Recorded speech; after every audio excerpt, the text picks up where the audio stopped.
First came the surprise summit between Kim Jong-un and South Korea's President Moon. Now the surprise visit. An American delegation arriving here at the same border crossing and travelling into North Korea. NBC News has learned it's led by US Ambassador Sung Kim, who's negotiated with North Korea before.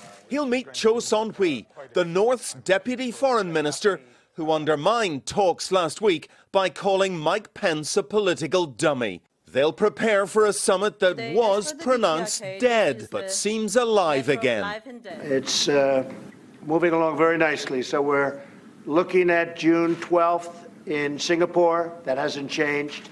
The momentum was boosted by a Korean summit of hugs and smiles.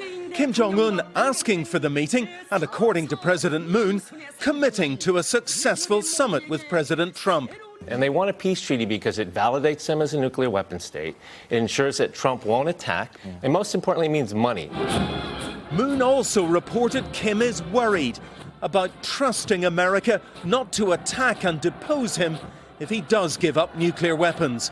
North Korea's state media says Kim is determined the summit with Trump should happen. Everyone's saying they want it for their own reasons. But the problems of trust and what they all mean by denuclearization are still far from resolved. Well, another high-level meeting between North and South Korea is scheduled Friday, and another US team, this time from the White House, is due to begin work in Singapore soon to prepare for a summit.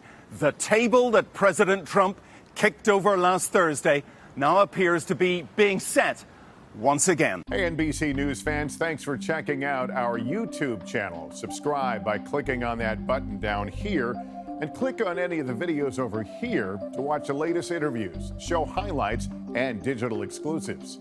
Thanks for watching.